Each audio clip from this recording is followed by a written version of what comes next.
مدینے پر حملہ کرنے کے لیے نکل رہے ہیں. اصل وجہ سن لیجئے بدر کی اصل وجہ.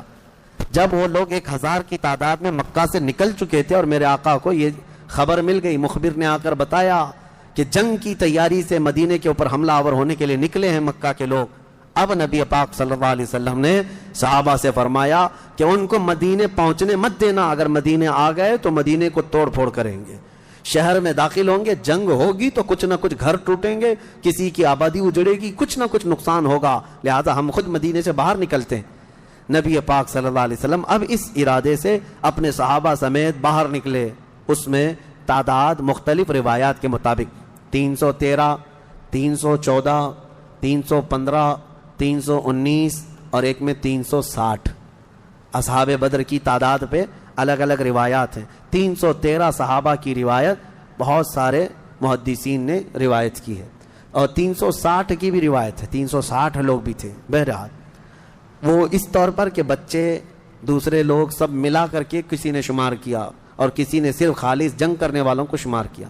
اس میں سارے بڑے بڑے اجلہ صحابہ ہیں, سیدنا ابو بکر صدیق, سیدنا عمر فاروق, سیدنا حیدر کرار, علی مرتضیٰ رضی اللہ تعالیٰ, دیگر اصحاب. ہاں, حضرت عثمان غنی رضی اللہ تعالیٰ عنہ اس میں شامل نہیں تھے. اس کی وجہ یہ تھی کہ حضور صلی اللہ علیہ وسلم کی بیٹی حضرت رقیہ بیمار تھیں, مدینے میں تھی. نبی پاک صلی اللہ تعالیٰ علیہ وسلم نے حضرت عثمان سے کہا کہ تم اپنی اہلیہ میری بیٹی کی تیمارداری میں رہو, تمہیں بدر میں شریک ہونے کا برابر ثواب دیا جائے گا. حضرت عثمان غنی مدینے میں تھے. اسی وجہ سے آج بھی اصحاب بدر کے ناموں کی جب تلاوت ہوتی ہے نا, تو حضرت عثمان کا نام بھی اس میں آتا ہے. وہ اگرچہ جنگ میں گئے نہیں تھے, لیکن اسماء بدر میں ان کا نام شامل ہے. آپ پڑھ کر کے دیکھنا یا سننا تو حضرت عثمان غنی کا بھی نام ہے, کیونکہ مال غنیمت جب تقسیم ہو رہا تھا تو حضور نے حضرت عثمان کو بھی اس میں سے حصہ دیا تھا. خیر, جب نبی پاک صلی اللہ تعالیٰ علیہ وسلم یہ صحابہ کو لے کر نکلے, اب مدینے سے 160 کلومیٹر مکہ کی طرف کا یہ راستہ ہے بدر. بدر ایک علاقے کا نام ہے, وہاں ایک کنواں تھا جس کا نام بدر تھا, جس کی وجہ سے اس علاقے کا نام بدر پڑا. اب حالات دیکھیں کیسے آزمائش کے بڑھتے گئے. میں مختصراً انداز میں آپ کے سامنے رکھوں گا. یہ جنگ کا پس منظر تھا, حضور لڑنے کے لیے گئے نہیں تھے بلکہ ڈیفینس کے لیے, کہ مکہ والے نکل چکے تھے. اب مکہ والے آ کر جس جگہ پڑاؤ کیے وہ بھی بدر تھا, وہاں کنواں تھا, پانی تھا, اس کے لیے وہاں پر ان لوگوں نے بھی قیام کیا. میرے آقا صلی اللہ علیہ وسلم نے بھی اپنا لشکر انداز کر دیا.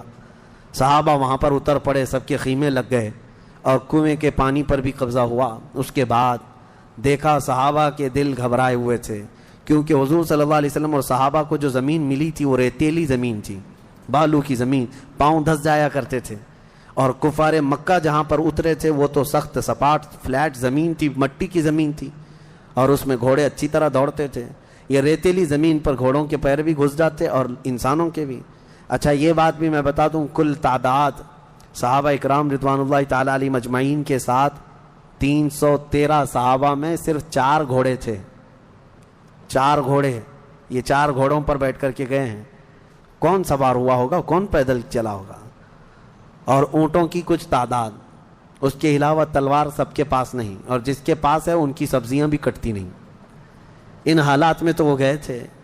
نبی پاک صلی اللہ تعالیٰ علیہ وسلم کے ساتھ جب گئے, اب وہاں پر صحابہ اکرام کے دلوں کے اندر تھوڑی گھبراہٹ آنے لگی کہ ہم زمین اس طرح کی ہے, اور تعداد جب ان کی دیکھتے ہتھیار سے لیس, تو یہ عرض کرتے کہ کیا ہوگا. پہلی جنگ ہو رہی تھی نا, آمنا سامنا پہلی مرتبہ ہو رہا تھا. اب نبی پاک صلی اللہ تعالیٰ علیہ وسلم سب صحابہ کو لے کر رات کو بیٹھتے ہیں. اب اس میں جو نبی پاک صلی اللہ تعالیٰ علیہ وسلم کے سامنے صحابہ اکرام سے مشورہ ہو رہا تھا, اب وہ ایمان کی بات ہے.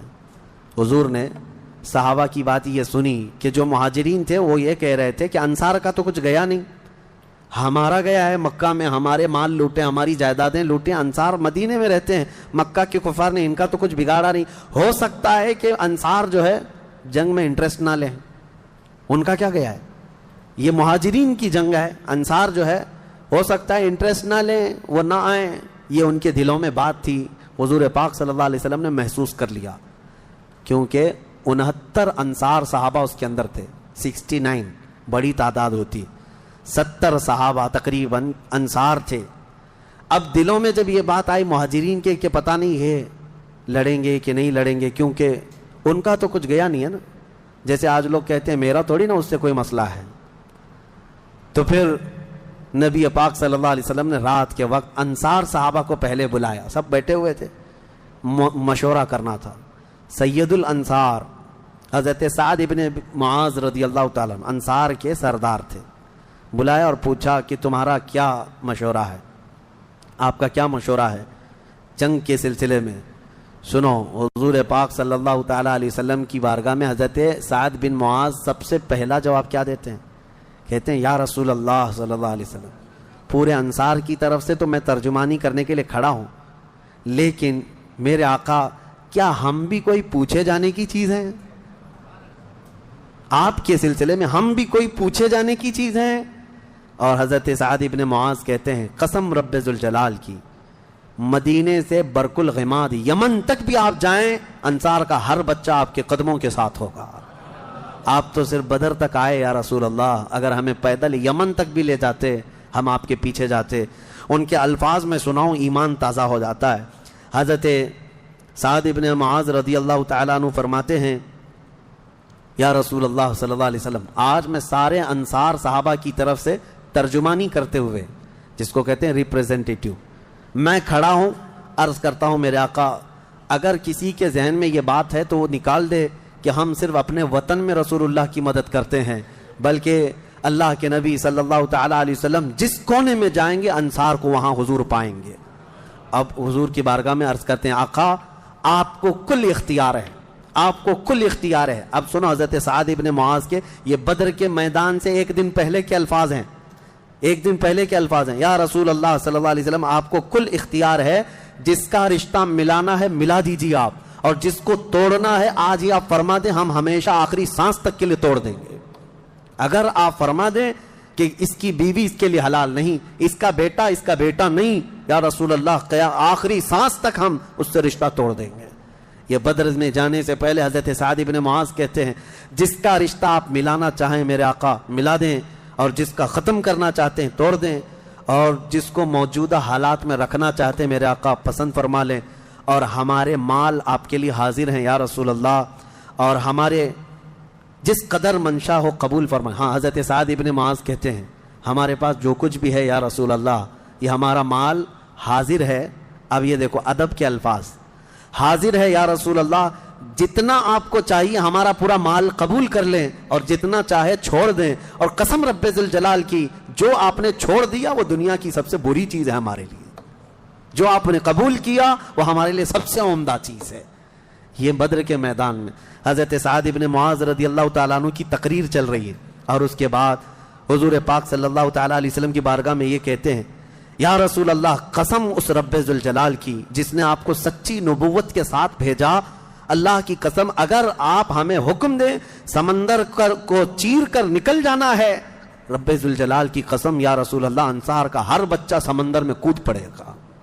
یہ بدر سے پہلے کی تقریر۔ اب ان کی تقریر سن کر حضور بڑے خوش ہوئے، میرے آقا صلی اللہ تعالیٰ علیہ وسلم نہایت ہی خوشی کا اظہار فرماتے ہیں، اور اس کے بعد پھر حضرت مقداد بن اسود ایک صحابی ہیں کھڑے ہوتے ہیں، پوچھا یا رسول اللہ صلی اللہ علیہ وسلم آپ صحابہ سے مشورہ لے رہے ہیں کس بات کا؟ کہا جنگ ہونا چاہیے نہیں ہونا چاہیے؟ حضرت مقداد بن اسود کہتے ہیں یا رسول اللہ ہم بنی اسرائیل نہیں ہیں جنہوں نے موسیٰ علیہ السلام سے کہا تھا اے موسیٰ آپ اور آپ کا خدا جائیے قوم جبارین سے لڑیے، ہم یہاں بیٹھ کے دیکھیں گے۔ نہیں یا رسول اللہ ہم امت محمدیہ ہیں، جہاں میرے آقا کا پسینہ گرے گا ہم سب کا خون کا قطرہ وہاں گرے گا، جب تک ہمارے جسم میں آخری قطرہ بھی خون کا باقی ہے ہم میں سے کوئی پلٹنے کا تصور بھی نہیں کرتا۔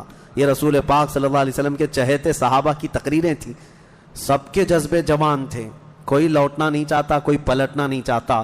اب صحابہ کو باہر کر کے حضور خیمے میں چلے گئے۔ اب سنو حضور پاک صلی اللہ تعالیٰ علیہ وسلم جیسی ہی خیمے میں گئے جہاں آج مسجد عریش بنی ہے، اس کو عریش کہا جاتا حضور کے خیمے کو، حضور سجدے میں گر گئے۔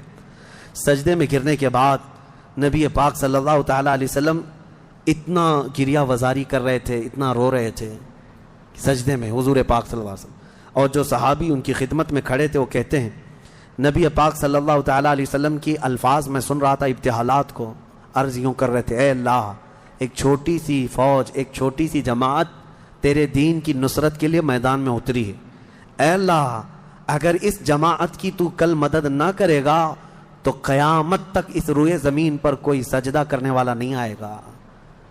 اے اللہ قیامت تک کوئی تیری عبادت نہیں کر سکے گا. یہ محبوبانہ انداز ہے میرے آقا کا, یہ کوئی دھمکی نہیں ہے اللہ کو. رب تعالیٰ کی بارگاہ میں گڑ گڑانا کہ مولا اگر ان کی مدد نہیں کرے گا تو پھر کون تیری عبادت کرے گا.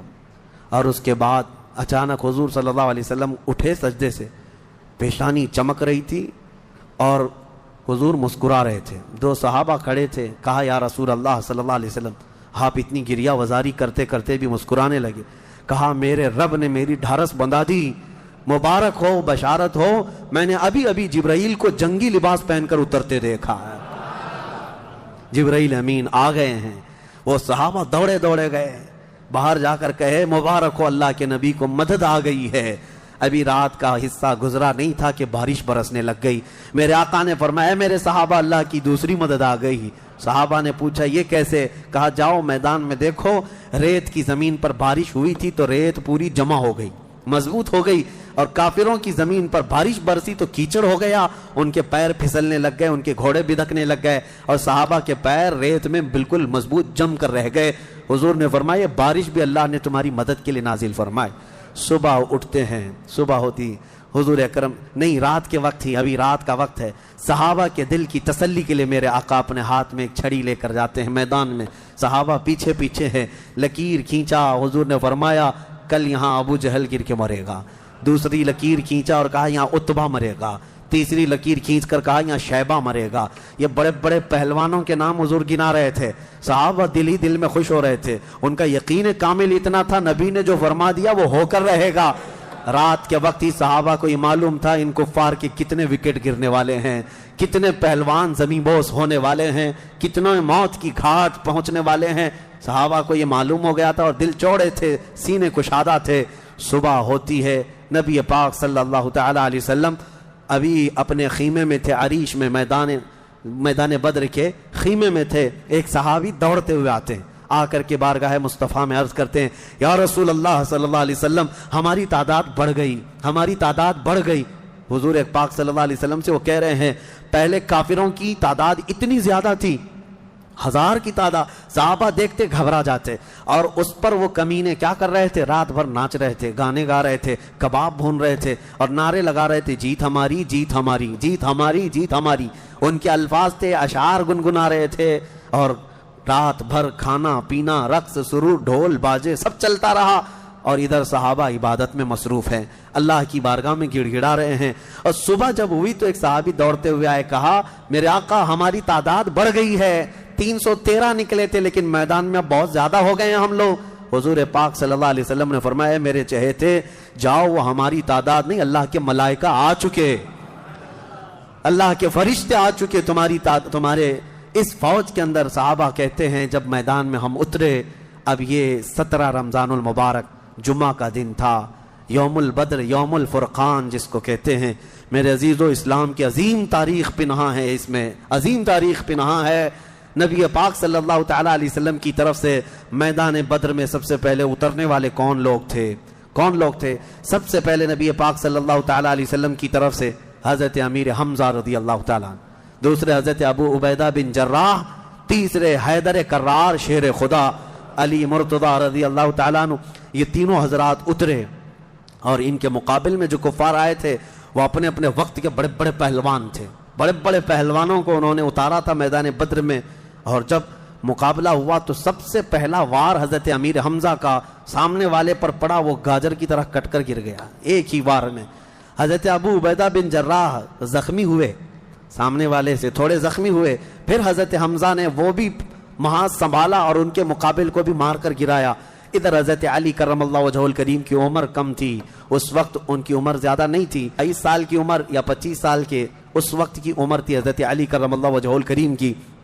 اس وقت حضرت علی جب آئے بالکل جوانی, یعنی 20-22 سال کی عمر, مولا علی کرم اللہ وجہہ الکریم نے اس سے جب مقابلہ کیا تو ذوالفقار حیدری نے ایسا ضرب لگایا کہ اس کی لوہے کی ٹوپی کاٹتے ہوئے 2 ٹکڑے ہو گئے. پہلی مرتبہ بدر کے میدان میں آواز آئی تھی سارے صحابہ کی اللہ اکبر, یہ نعرہ تکبیر تھا جو سب سے پہلے بلند ہوا. فرماتے ہیں اس آواز کی ہیبت ایسی تھی کہ کفار کے خیمے ہل گئے اور ان کی صفوں میں ہلچل مچ گئی، دہشت طاری ہو گئی۔ صحابہ کے اسی نعرے کو دیکھ کر علامہ اقبال نے شعر کہا تھا، یہ نکلے تھے مڑی ہوئی تلواریں لے کر، کٹی ہوئی اور زنگ آلود تلواریں لے کر جن سے سبزی نہیں کٹتی تھی، لیکن جب نعرہ لگائے تھے اللہ کی مدد ایسی آئی تھی کہ یہ سب زمین بوس ہو گئے دشمن۔ اقبال نے کہا تھا، کفر دم توڑ دے گا ٹوٹی ہوئی شمشیر کے ساتھ، کفر دم توڑ دے گا ٹوٹی ہوئی شمشیر کے ساتھ، گر تم نکلا جاؤ ایک بار نعرے تکبیر کے ساتھ۔ یہ انہی صحابہ کا نعرہ تھا جب انہوں نے پہلی مرتبہ بلند کیا۔ یہ لڑائی چلتی رہی شام تک، شام ہونے نہ پائی، دوپہر تک اس لڑائی کو پہلے ایک بعد دیگرے، اس کے بعد پھر گھمسان کی لڑائی ہوئی۔ لیکن کفار مکہ میں سے کچھ لوگ کہتے ہیں ہم تو بڑے حوصلوں سے آئے تھے لڑنے کے لیے، بڑے حوصلوں سے آئے تھے، جن کو یہ مدینے میں مکہ میں پکڑ کے مارتے تھے وہ آج ان کے مقابل میں تھے، کوئی کسی کا غلام تھا، کوئی کسی کا رشتہ دار بھی تھا، لیکن مقابلے میں جب آئے وہ کفار مکہ کہتے ہیں ہم تو بڑے ہمت کے ساتھ لڑنے کے لیے آئے تھے، لیکن جب ہم لڑنے جا رہے تھے تو ہمارے مقابل میں اجنبی لوگ آ رہے تھے، اجنبی لوگ آ رہے تھے، اور ان کی ہیبت ایسی طاری ہوتی کہ ہم نے ان کو نہ مکے میں کبھی دیکھا تھا نہ مدینے میں کبھی دیکھا تھا۔ یہ وہ بدری ملائکہ تھے جو جبرائیل امین کی سپہ سالاری میں آئے تھے۔ اب یہاں ایک بات میں بتانا چاہتا ہوں، ایک فرشتہ اتر جائے کافی ہے۔ آپ کو پتا ہے قوم شعیب جب نافرمانی کر رہی تھی تو اللہ تعالیٰ نے عذاب کیا بھیجا تھا؟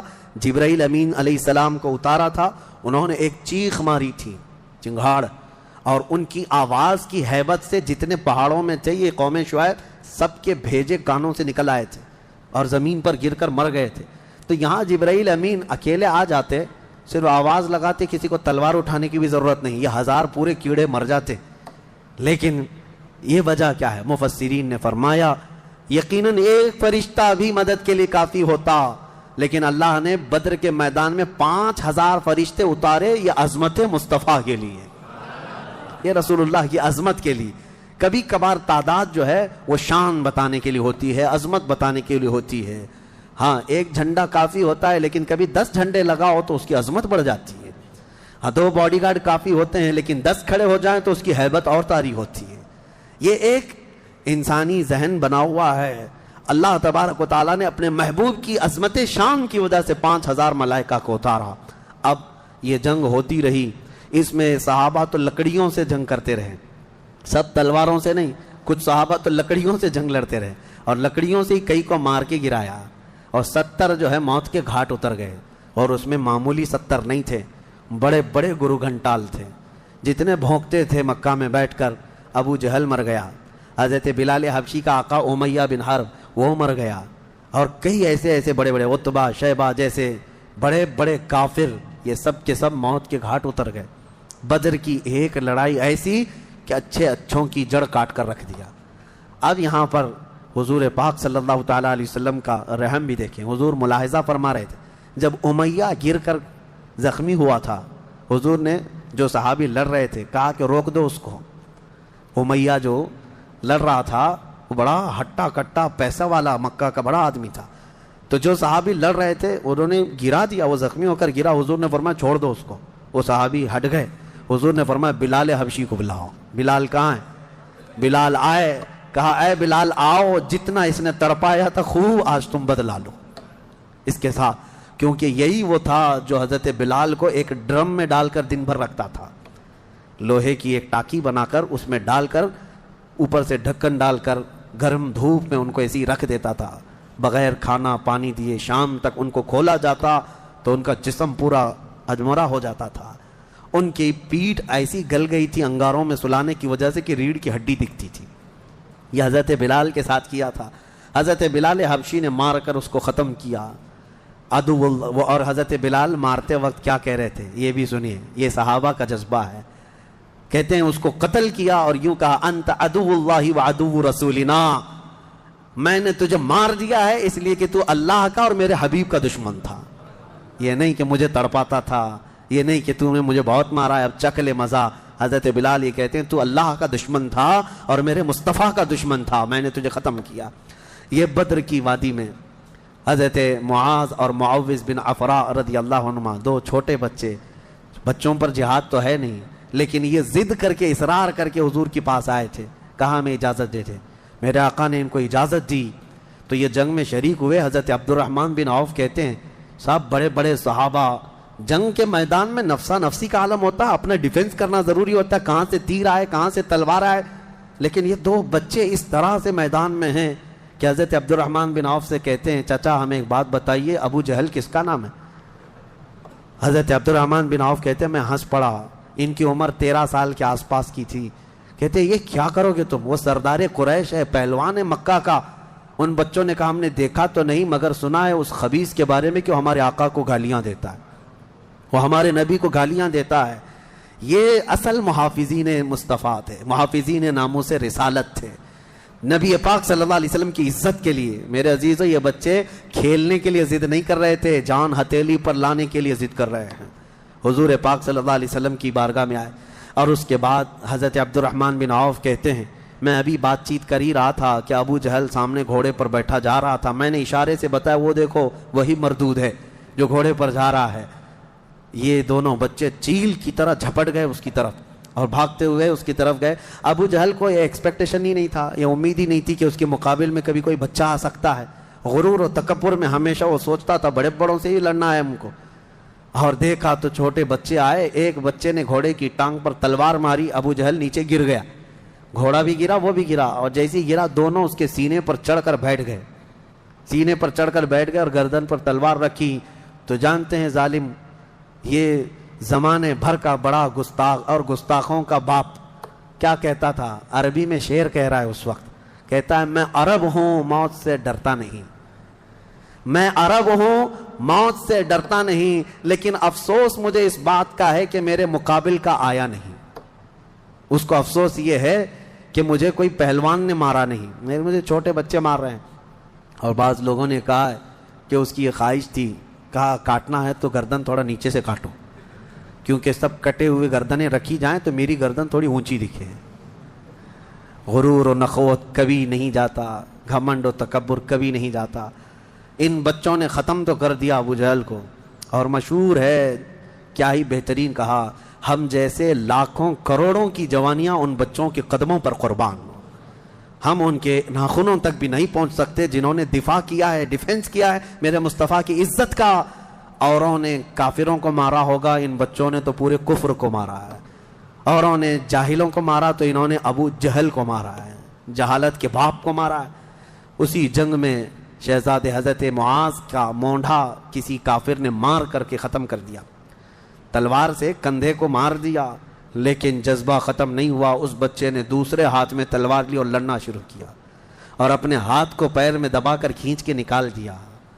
یہ زیادہ دیر تک نہیں, یہ دونوں شہزادے لڑتے رہے میدان بدر میں. شام سے پہلے دونوں بچے بھی شہید ہوئے. حضرت معاذ بھی شہیدوں میں ہیں, حضرت معوذ بھی شہیدوں میں ہیں. کس باپ کے یہ بیٹے تھے, کس گھر میں آنکھیں کھولی تھی انہوں نے, جہاں ماں کو قرآن کی تلاوت کرتے سنا, باپ کو محراب عبادت میں دیکھا, اور گٹھی میں ان کے پلایا ہوا تھا عظمت مصطفیٰ.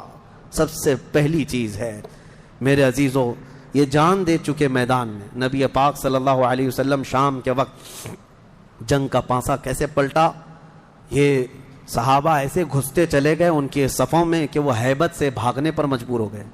مکہ کے کفار جتنے بھی تھے سب کے سب اپنا ساز و سامان چھوڑ کر میدان سے بھاگنے لگ گئے.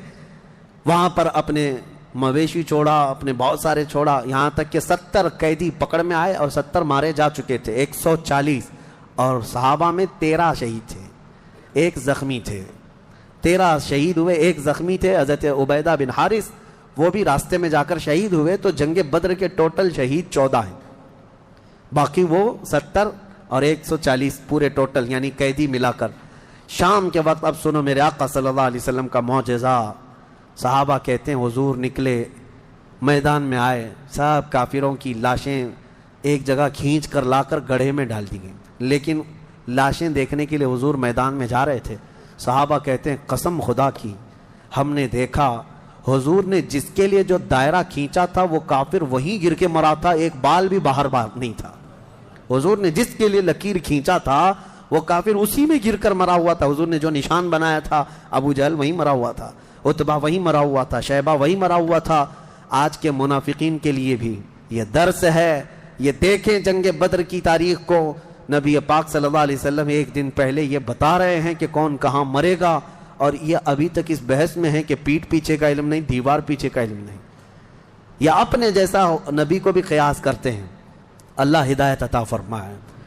اب شام کے وقت سارے وہ لاشوں کو لا کر ایک گڑھے میں جمع کر دیا، اور جو مسلمان صحابہ تھے ان کی لاشیں جمع کی گئیں اور ان کو عزت کے ساتھ، احترام کے ساتھ اسی بدر کے میدان کے قریب دفن کر دیا گیا۔